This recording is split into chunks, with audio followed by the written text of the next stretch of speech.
और हमारे नेता, हमारे संस्थापक आदरणीय रामविलास पासवान जी के विचारों को कुचलते हुए एक अलग गुट बनाने की उन लोगों ने घोषणा की।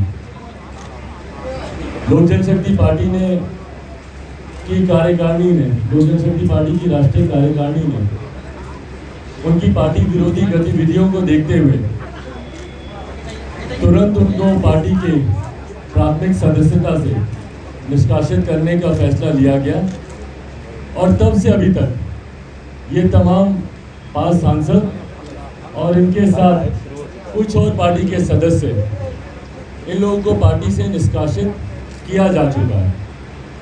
और इस बात की विधिवत जानकारी लोक जनशक्ति पार्टी का एक प्रतिनिधि मंडल, हम लोग चुनाव आयोग से हम लोगों ने मुलाकात की थी और चुनाव आयोग के समक्ष हम लोग विधिवत तरीके से इस बात की जानकारी भी हम लोग दे चुके हैं। इस बात को पुनः मैं प्रमुखता से आप लोग के सामने दोहराना चाहूँगा, क्योंकि अगर कोई भी इस बात को चुनौती देना चाहे तो मैं चाहूँगा कि वो इस बात को चुनौती दें, ताकि दूध का दूध और पानी का पानी किया जा सके। आप आधी बातें बोलें और आधी बात पर आप खामोश रह जाएं, ये गलत है। आप सिर्फ इतना बोल दें कि भैया मुझे राष्ट्रीय अध्यक्ष चुन लिया गया है, और उसके बाद किस प्रकार से आपको चुना गया है, वो प्रणाली क्या थी, वो तरीका क्या था, कौन लोग थे, उस पर आप खामोश रह जाएं, ये गलत है। कहीं ना कहीं जनता को आप भ्रमित करने का आप काम करते हैं।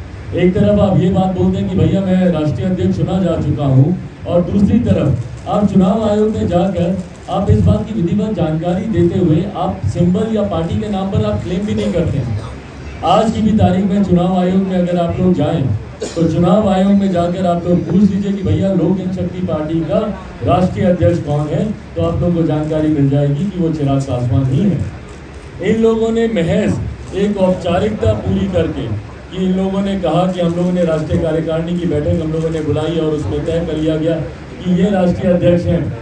भाई उस राष्ट्रीय कार्यकारिणी की बैठक में थे कौन लोग? मैं आप लोग की जानकारी में इस बात को मैं पहले भी दे चुका हूँ, पर पुनः मैं स्पष्ट रूप से आप लोगों की जानकारी में दे दूँ कि लोक जनशक्ति पार्टी का जो संविधान है वो कहता है कि एक मिनिमम और 75 मेंबर्स की हम लोग की राष्ट्रीय कार्यकारिणी होती है, जिसमें आपका एक राष्ट्रीय अध्यक्ष होता है, जिसमें आपके 6 राष्ट्रीय उपाध्यक्ष होते हैं, एक आपका ट्रेजरर होता है, एक आपके राष्ट्रीय प्रधान महासचिव होते हैं, साथ में आपके 15 प्रकोष्ठों के अध्यक्ष होते हैं और 36 हम लोग के जो स्टेट हैं और जितने यूनियन टेरिटरीज हैं उसके अध्यक्ष होते हैं। इसमें से भी मैं आप लोगों को बता दूं कि 15 राष्ट्रीय प्रकोष्ठों में से सिर्फ एक राष्ट्रीय प्रकोष्ठ के अध्यक्ष हम लोगों से अलग हुए हैं। लेबर सेल के हम लोग के राष्ट्रीय प्रकोष्ठ के अध्यक्ष थे, वो हम लोगों से अलग हुए हैं। 6 उपाध्यक्षों की अगर आप बात करें तो सिर्फ सूरज भान जी एक ऐसे हैं जो हम लोगों से अलग हुए हैं। उसके बाद अगर आप प्रधान हाँ और 16 सचिव होते हैं और 16 महासचिव भी होते हैं। सचिव और महासचिव को मिलाएं तो महज 2 लोग हैं जो हम लोगों से अलग हुए हैं। और उसके बाद अगर आप प्रदेश अध्यक्षों की बात करें, 36 प्रदेश और यूटी अध्यक्ष मिलाकर एक लद्दाख का हम लोग अभी तक नियुक्त नहीं कर पाए थे, बाकी 35 हम लोग की नियुक्ति हो चुकी थी प्रदेश अध्यक्षों की और यूटी अध्यक्षों की। उसमें से 35 में से 33 आज की तारीख में हम लोग के साथ हैं। और ये सारी बातें मैं सिर्फ मौखिक नहीं बोल रहा हूँ, एफिडेविट के साथ हैं। हम लोग के पास एफिडेविट है कि कल को अगर कोई न्यायालय में अगर इसको चुनौती देता है या चुनाव आयोग में इस बात को चुनौती देता है तो उनके समक्ष हम लोग प्रमुखता से डॉक्यूमेंटेशंस के साथ अपनी बातों को प्रमाणित करने के लिए हम लोग तैयार हैं। पर उसके बाद भैया एक दिन अफवाह आती है कि इन्होंने कोई कार्यकारिणी की बैठक की।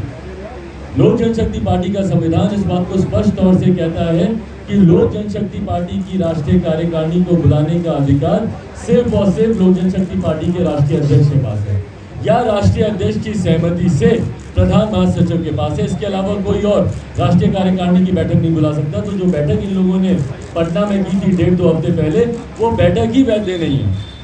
वो पार्टी के संविधान के आधार पर आप उस बैठक को बुला ही नहीं सकते हैं। पर अगर आपने उस बैठक को बुला भी लिया तो भी लोक जनशक्ति पार्टी का संविधान कहता है कि पार्टी का जो राष्ट्रीय अध्यक्ष चुना जाता है उसका कार्यकाल 5 साल के लिए होता है।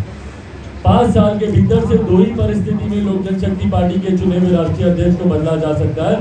पहली परिस्थिति है कि या तो उनका निधन हो जाए और या फिर वो स्वेच्छा से वो रिजाइन करें।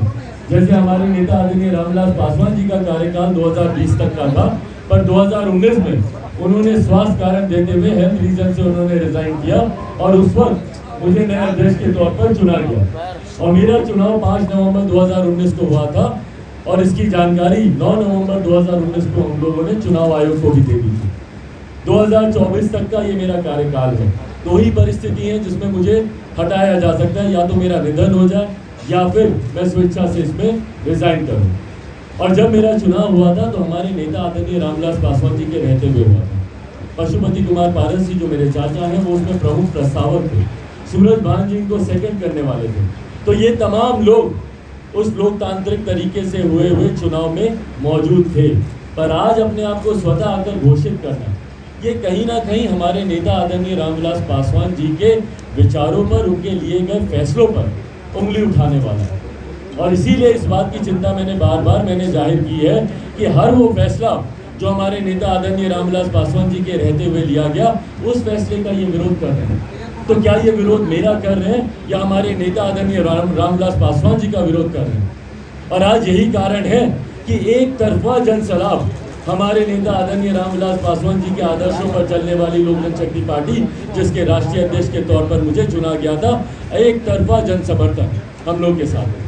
और सबसे पहले इस मंच के माध्यम से मैं तमाम उन लोगों का धन्यवाद करना चाहूँगा। हाजीपुर की जनता का धन्यवाद करना चाहूँगा, बिहार की जनता का धन्यवाद करना चाहूँगा, अपने पार्टी के तमाम पदाधिकारी साथियों का धन्यवाद करना चाहूँगा, हमारे तमाम प्रत्याशियों का धन्यवाद करना चाहूँगा कि जिस तरीके से इन लोगों ने दिन रात मेहनत कर आप मेरे प्रत्याशियों से आप बात कर लें कि भाई इन लोगों ने लोक जनशक्ति पार्टी के सिंबल के तले चुनाव लड़ा था। 137 प्रत्याशियों में से 90% से ज़्यादा प्रत्याशी आज की भी तारीख में हम लोग के साथ खड़े हैं।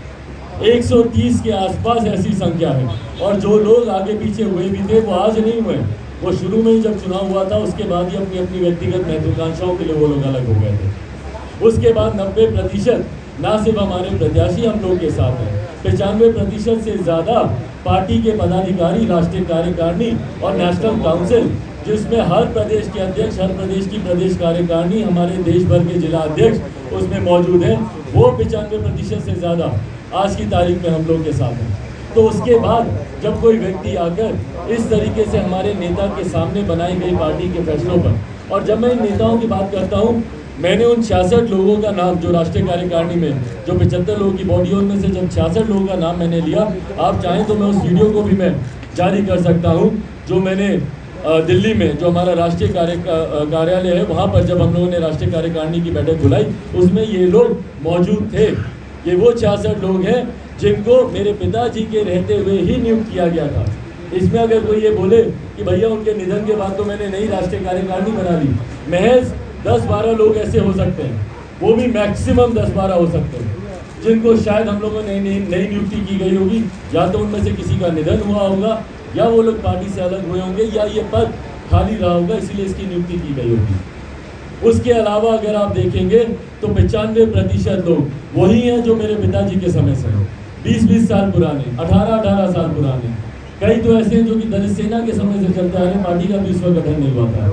मैं चुनौती देता हूं कि उनके नामों को चिन्हित कर कोई बोले कि नहीं ये चिराग पासवान ने नए व्यक्ति को नियुक्त किया। मेरे कितने ऐसे प्रदेश अध्यक्ष हैं, हम लोग के मणिपुर के प्रदेश अध्यक्ष आप ले लीजिए, हमारे महाराष्ट्र के प्रदेश अध्यक्ष आप ले लीजिए, बेंगलोर के, कर्नाटक के आप प्रदेश अध्यक्ष ले लीजिए, तमिलनाडु के हमारे प्रदेश अध्यक्ष ले लीजिए। ये तमाम वो प्रदेश अध्यक्ष हैं जिन्होंने मेरे पिताजी के साथ 15-15, 20-20 साल काम किया। और वो सूची में आप लोगों के साथ मैं साझा करने को तैयार हूँ। चुनौती दे कोई व्यक्ति कि वो सूची नहीं है।